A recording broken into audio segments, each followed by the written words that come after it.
My best friend backstabbed me, and I had to outsmart him. I thought I could trust him with my life until he smiled and stabbed me in the back. I mean, we weren't just friends. Ryan and I were inseparable. Since freshman year of high school, the guy had been my shadow, my partner in crime, the only person I thought could understand me without judgment. We were the kind of friends people envied, the kind of friendship that made you feel untouchable. We laughed at everything, shared every embarrassing secret, and planned our futures like two generals mapping out a war we'd already won. Ryan had this confidence that made people follow him without question. He was charismatic, charming, the kind of guy who could walk into a room and instantly make you think he belongs here. I, on the other hand, was quieter, more calculating. I observed before acting, weighed my options, and sometimes overthought things to the point of paralysis. People said we balanced each other out, and honestly, I believed them. Back then, in high school, we had a tiny startup dream, a tech blog that we wanted to grow into something huge. Yeah, high school kids thinking they'd take over Silicon Valley. Typical, right? But we were serious about it. We spent hours in Ryan's basement, laptops open, caffeine-fueled brainstorming sessions that ended with sticky notes plastered all over the walls. I remember Ryan pacing, tossing out ideas faster than I could type, laughing when I corrected him, yet somehow always coming back to my suggestions and claiming they were genius. I let him have that ego boost. That was Ryan. Always charming, always convincing, always a star. College didn't change a thing. If anything, it amplified it. While other students partied or floundered, we worked.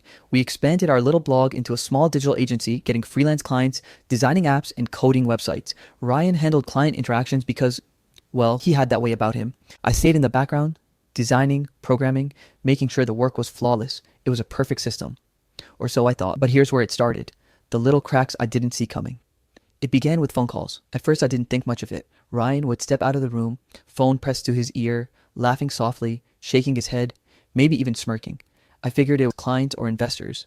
But then I started noticing his phone lighting up when I was in the same room, his expression shifting subtly whenever I glanced over.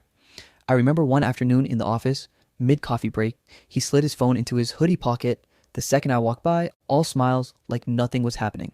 My gut told me something wasn't right, but I brushed it off. I didn't want to believe it. Another red flag. The emails. I had a habit of meticulously tracking all our client communications, keeping spreadsheets, logs, everything. Ryan, on the other hand, often forgot to CC me or claimed he sent the email when he hadn't. I chalked it up to forgetfulness. He had always been a bit chaotic, but deep down, there was this itch at the back of my mind, the feeling that I was missing something, that maybe Ryan wasn't as transparent as he appeared. The next time I noticed something was when we landed our first major client after college, a tech startup looking for a full stack platform and marketing strategy. I had poured hours into the pitch, the wireframes, the prototype, every detail, every nuance was mine. Ryan had helped, sure, but I had been the engine driving it all. The night before the pitch, I stayed up until 3 a.m. debugging lines of code and perfecting the presentation. Ryan popped in occasionally, offering jokes, making coffee, giving encouragement, but mostly I did the heavy lifting. The morning of the presentation, we walked into their glass-paneled office, shaking hands with the CEO and their investors. Ryan was smooth, confident, cracking jokes, engaging everyone. I followed, ready to chime in when needed. Everything was going fine, until he turned to the room, smiled that damn smile of his, and said, "Alex came up with the concept, but the final product? That's all me. I made it happen." I froze. Every odd eye in the room turned toward me. I wanted to correct him, to speak up, but something in his expression, a mix of confidence and unspoken threat, froze me in place. He had rehearsed this. He knew exactly how to phrase it, so I'd look petty or defensive if I contradicted him. I watched, heart sinking, as the investors nodded appreciatively, impressed by Ryan's genius, oblivious to the hours I had poured into the work. I left that meeting in a daze. The betrayal wasn't just professional. It cut deeper than anything else ever had. It was personal. Ryan wasn't just taking credit. He was erasing me from the equation entirely, rewriting history to make himself the hero while I looked like an outsider. And the worst part? He did it with a grin. The same grin he had when we'd pulled pranks in high school. The same grin that once made me trust him with everything. That night, I couldn't sleep.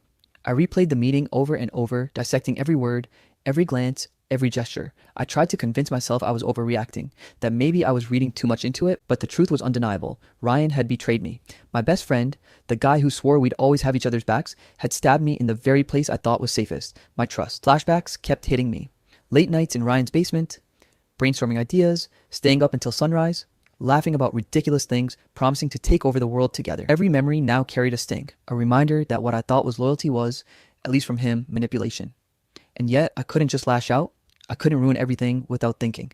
That wasn't me. I was Alex Carter, observant, careful, strategic. I had survived college, built a business, and navigated life without making reckless moves. If Ryan thought he could get away with this, he was dead wrong. The first week after the betrayal was hell. Every time I saw Ryan, there it was.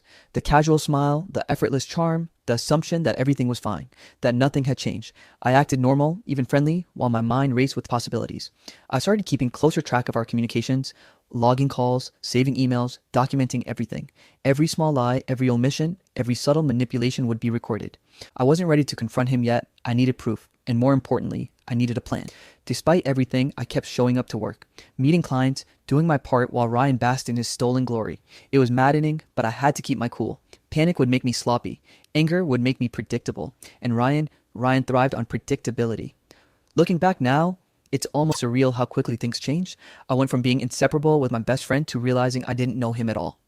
The person I trusted with my life was capable of undermining me in the most calculated way imaginable. And the scariest part?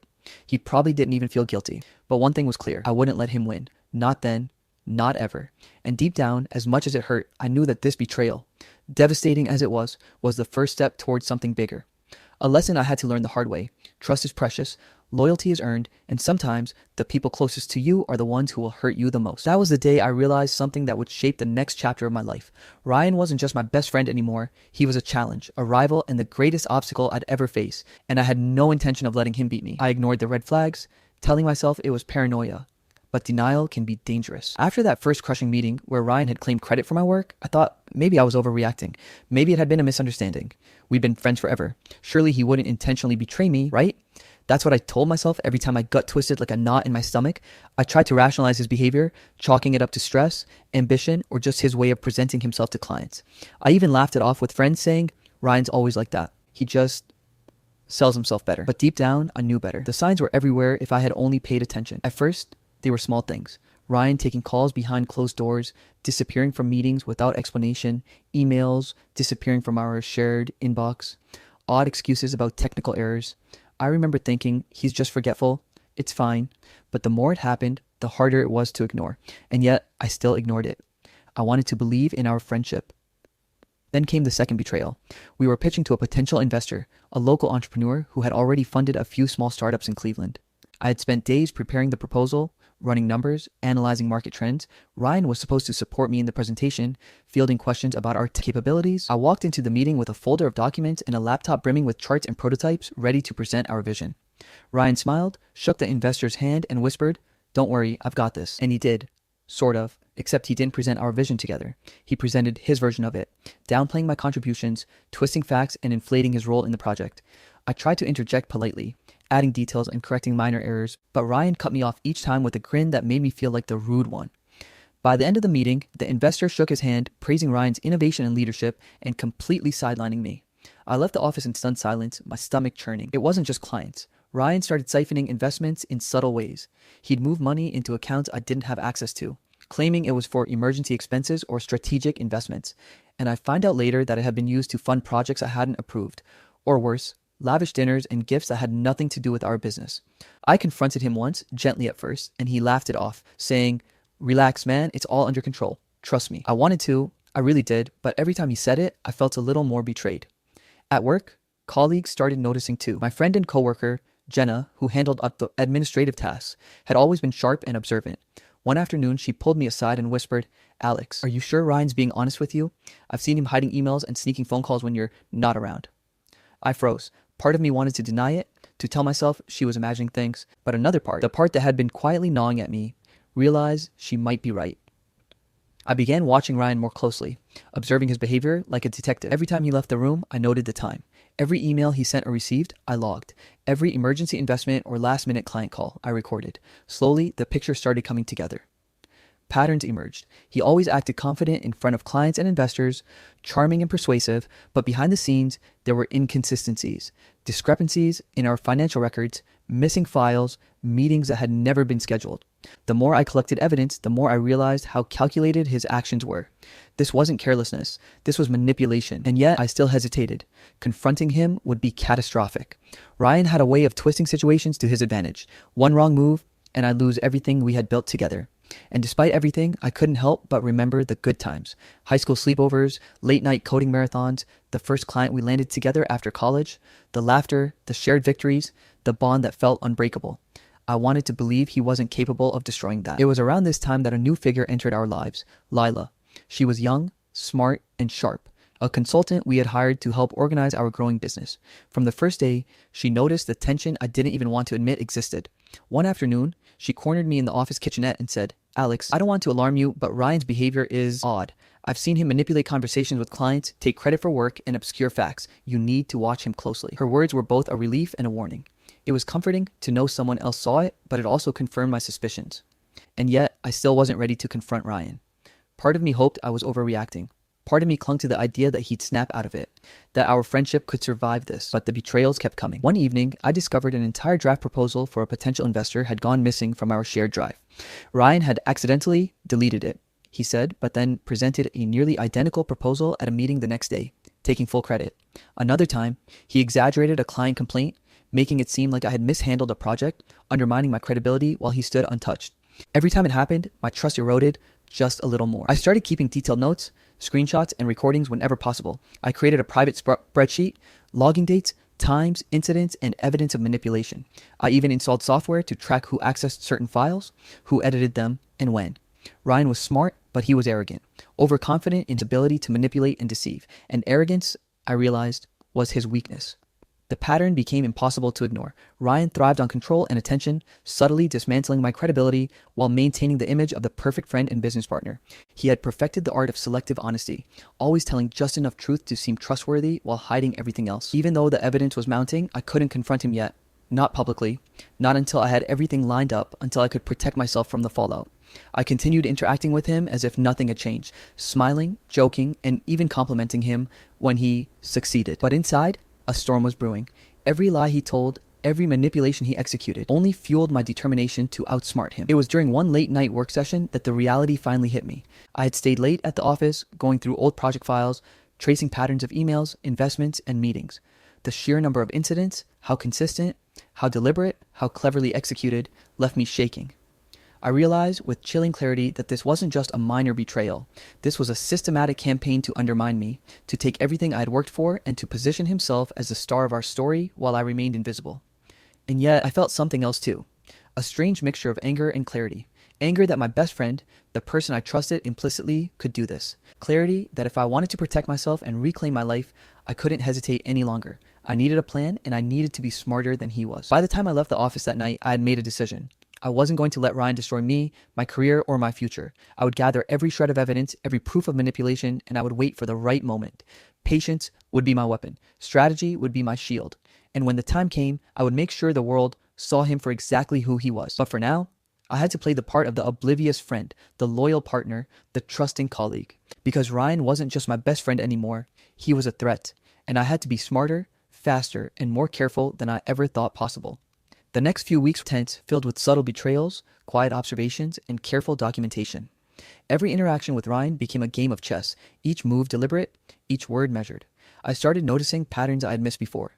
How he timed emails, how he phrased sentences to obscure facts, how he leveraged charm to manipulate perception. It was exhausting, but necessary. I realized in those quiet, sleepless nights that friendship could be weaponized. Trust could be twisted into a trap, and I had been caught in it. But I wasn't going to stay trapped. Not me. By the end of that month, I had enough pieces in place to start forming a strategy.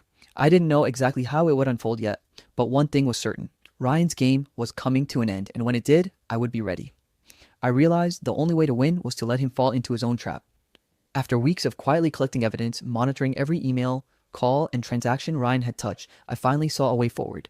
It wasn't enough to just prove he had betrayed me. I needed a plan that would expose him publicly in front of the people who actually mattered. Investors, clients, and partners who had started believing his lies over my work. I knew Ryan better than anyone else. I knew his arrogance, his overconfidence, his belief that he could charm his way out of anything. That was my advantage. I could manipulate the narrative too, using his own traits against him. But I had to be careful. One misstep, and he could turn it around, painting me as paranoid, untrustworthy, or worse, jealous. The first step was creating a decoy project. I spent nights designing a fake client proposal, complete with spreadsheets, mock-ups, and timelines that looked convincing enough to draw Ryan's attention. I emailed it from a private client account, knowing he would find it irresistible. Ryan had a habit of swooping in on anything that seemed lucrative, taking ownership even before he fully understood it. This time, I was baiting him, and he took it. The next few days were a tense game of cat and mouse. I watched him manipulate the proposal, claiming small achievements to impress clients who were completely unaware it was fabricated. Every time he tried to present it, I had strategically placed hidden markers, watermark spreadsheets, traceable digital files, subtle inconsistencies that would catch the attention of anyone looking closely. It was meticulous work, and I felt a strange thrill building inside me. This was more than revenge. This was strategy, patience, and precision in action. I started recording our conversation subtly, leaving my phone near my laptop during discussions and making sure any in-person interactions were noted. It felt wrong at times, like spying on a friend, but I reminded myself Ryan had already betrayed me.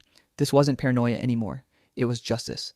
Every smile, every confident assertion he made in front of me was being documented, every lie saved for the right moment. One evening, Jenna came into my office, noticing the tension etched across my face. "You look like you're plotting world domination," she said with a teasing smile, but I could see the concern in her eyes. "Something like that," I replied, forcing a casual tone. "Just trying to make sure everything stays above board." She nodded slowly. "I've noticed some weird behavior from Ryan too. Be careful, Alex. You're smarter than him. But just be careful." I appreciated her concern, though I couldn't let her know the full plan yet. Too many people could tip Ryan off. Patience was key, and everyone had to play their part without realizing it. The big moment came during a high-stakes investor meeting. Ryan had been bragging for weeks about how he had secured a huge opportunity with a new client, one that was supposed to validate our company's growth. In reality, the client was completely fictional, a construct of my decoy project. The proposal he presented was elaborate, detailed, and utterly convincing, but laced with the traps I had carefully embedded. I remember sitting there in the conference room, heart pounding, watching him as he outlined timelines, deliverables, and revenue projections. He was brilliant at selling himself. Like always, investors leaned in, impressed by his confidence, and then it happened. The first trap was triggered. One investor casually referenced a figure that didn't match the watermark document I had prepared. Ryan froze for a fraction of a second, then covered it up with a vague explanation. My heart raced. The trap was working. Over the next hour, I let him dig himself deeper. I stayed quiet, taking notes and letting him shine, knowing each lie he told, each claim he made was being caught on the meticulously prepared system I had set up. Every investor query, every minor discrepancy, every attempt he made to twist the narrative was recorded. I felt the tension in the room grow, the subtle shift in energy as people began to notice inconsistencies without him realizing it. It wasn't easy though. I struggled with the idea that I was essentially betraying my friend back. Memories of late-night coding marathons, high school pranks, college victories, they haunted me as I watched him manipulate the room. I felt a pang of guilt, a question at the back of my mind. Is this fair? Am I becoming what I despise? But I reminded myself fairness had nothing to do with it anymore. Ryan had crossed the line first, and this was about reclaiming what was mine. It wasn't about destroying him, it was about exposing the truth, justice, not revenge. As the meeting progressed, Ryan's confident smile began to falter. Subtle questions from the investors, ones I had seeded through emails and private tips, started revealing cracks in his narrative. He stumbled over a couple of figures, flinched when a chart didn't align, and even tried to pivot the conversation to a different project. My stomach tightened. Every second counted. I couldn't let him recover. By the end of the meeting, the investors were suspicious. They asked for more documentation, clarification on financials, and references I had already prepared in advance. Documents that would show Ryan's discrepancies clearly. He tried to charm them, to laugh it off, but the trap had worked. The foundation he had built on lies was crumbling and he couldn't stop it. Afterward, I walked back to my office, heart still racing. I had done it. I had set the stage and now it was in motion. Ryan was good, but he had underestimated me. For the first time, I felt a surge of control, a sense that I could finally reclaim my life and business from the person who had tried to steal it. That night, I reflected on the complexity of what I had done. Spying on Ryan, manipulating his actions, and setting a trap, it felt morally ambiguous. I wasn't proud of it, but I knew it was necessary. Betrayal leaves scars, but also teaches you lessons you can't learn any other way. And I was learning how to survive and how to win without losing myself. As I checked the last of my recordings, I noticed Ryan's expression in one video clip. A brief flicker of doubt, a tiny crack in his usually flawless confidence. My heart leapt. He was beginning to realize that I wasn't the naive, trusting partner he had assumed I was. He might have been brilliant at manipulation, but he hadn't counted on me, thinking several steps ahead, turning his own arrogance against him. The next few days were tense. I watched as Ryan tried to cover his tracks, sending emails, holding back documents, and attempting to charm clients into ignoring discrepancies. But every move he made was anticipated, documented, and countered. The trap was tightening. Every carefully laid piece of evidence was falling into place. And yet, Beneath the satisfaction of seeing him falter, there was a lingering sadness. This wasn't how I had imagined our friendship evolving. Ryan had been my brother in everything but blood. And now he was my opponent. But life doesn't wait for sentimentality. Betrayal had reshaped everything, and I had to play the game ruthlessly. By the end of the week, I knew it was coming to a head. The evidence, the fake proposal, the recordings, the planted discrepancies, it all pointed to one inevitable moment when Ryan would have nowhere to hide. I didn't know that the exact moment it would collapse, but I could feel it coming. He had underestimated me, and that was his fatal mistake. I went home that night and stared at the ceiling, thinking about how quickly friendship could turn into a battlefield, how trust could be weaponized, and how patience and strategy could become your greatest allies. I didn't feel victorious yet, not fully, but I knew I was on the cusp of reclaiming control. Ryan was about to learn the hard way that underestimating the wrong person can be catastrophic. And for the first time since discovering his betrayal, I allowed myself a small, satisfied smile. Because soon, the trap I had set would snap shut. I could have crushed him, but winning wasn't about revenge. It was about reclaiming my life. The weeks leading up to the confrontation had been a tense mixture of planning, observation, and sheer patience. Every move Ryan made had been meticulously documented, every lie captured, every manipulation mapped out. I had rehearsed how I would present it, how I would expose him, without descending into the petty, vindictive behavior I knew he would expect. I wasn't going to give him the satisfaction of thinking he could provoke me into losing my composure. The day came when I finally decided it was time. We had a meeting scheduled with our biggest investors yet, a meeting Ryan had been bragging about for weeks, claiming that everything would be smooth sailing under his guidance. Little did he know I had prepared a presentation of my own, one that would subtly reveal his deceit without making it look like a personal vendetta. I arrived early, setting up my laptop and double-checking my notes. Lila, our consultant, noticed my nervous energy and gave me a small, reassuring nod. "You've got this," she said. "Just stick to the facts, let the evidence speak."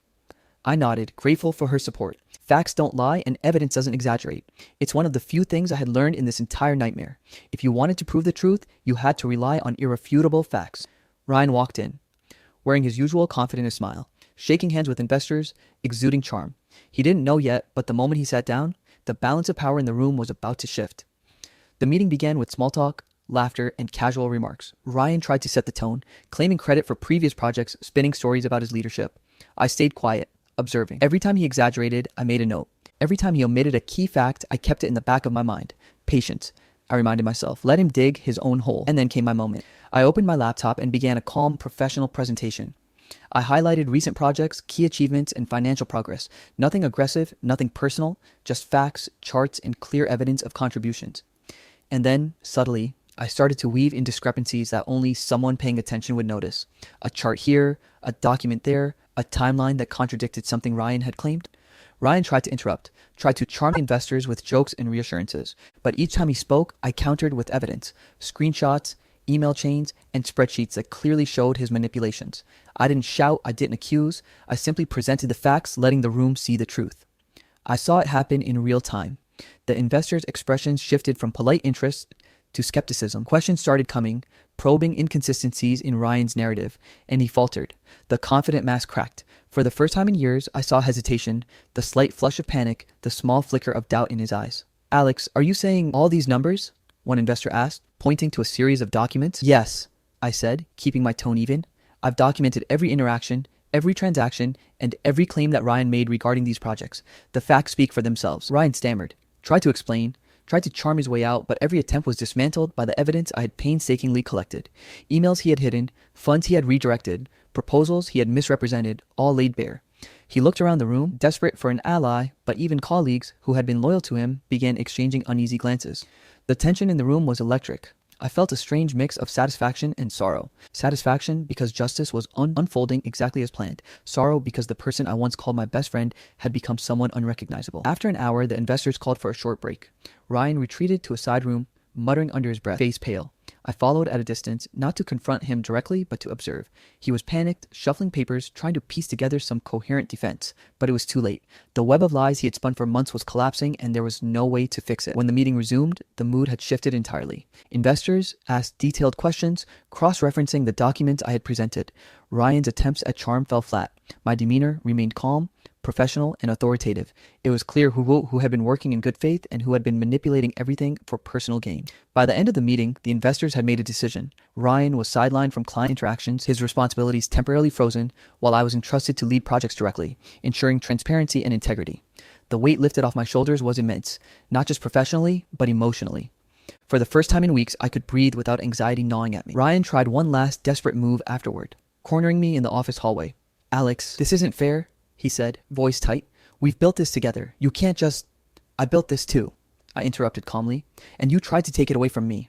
I'm not trying to ruin you, Ryan. I'm just making sure the truth is seen." He glared at me, frustration and fury mixing in his expression. "You're going to regret this," he muttered. I didn't flinch. "Maybe," I said softly, "but I'd rather regret doing the right thing than regret trusting the wrong person." The next few weeks were about rebuilding, repairing relationships with investors, clarifying my role in every project, and restoring confidence in my abilities. Lila stayed by my side, helping me navigate the aftermath, while colleagues who had witnessed Ryan's manipulation supported me openly. I even started seeing a shift in my own self-respect. I hadn't stooped to cruelty, I hadn't become vengeful, I had reclaimed my life with integrity intact. Ryan eventually left the company under the pressure of undeniable evidence, choosing to pursue other ventures elsewhere. The person I had once trusted completely was gone, not just physically, but in essence. It was a hard pill to swallow, but a necessary one. In the quiet moments afterward, I reflected on everything I had learned. Trust is precious, and betrayal can come from the most unexpected sources. But integrity, patience, and careful strategy can protect you and even turn a devastating betrayal into a moment of growth.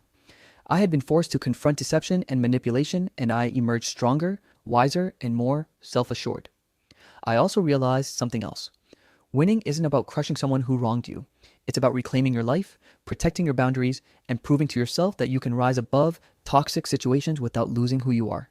That lesson, more than anything else, was worth all the sleepless nights, all the stress, and all the emotional turmoil. Months later, as I sat in my office watching new projects move forward, clients happy and investors confident, I allowed myself a quiet smile. I had survived betrayal by the person I trusted most. I had navigated manipulation, deceit, and emotional turmoil without compromising my values. And I had emerged not just victorious, but intact. Life had changed, friendships had ended, and dreams had been tested, but I had won in a way that truly mattered. Not through vengeance, not through cruelty, but through strategy, patience, and integrity. Ryan was a lesson I would never forget, but I wasn't bitter. I had learned the hard truths about trust and betrayal, and I had grown stronger because of it. And that, in the end, was the real victory. I could have crushed him, yes, but winning wasn't about revenge. Winning was about reclaiming my life, protecting my future, and proving to myself that integrity could triumph over deception. And that victory, quiet, steady, and undeniable, was mine. All right, that's it for today. I hope you enjoyed the story. We have so many more amazing stories coming your way, so make sure you hit that subscribe button. Our goal is to reach 100K subscribers by the end of this year, and we'd love for you to be part of this journey. Thanks for watching, and I'll see you in the next story.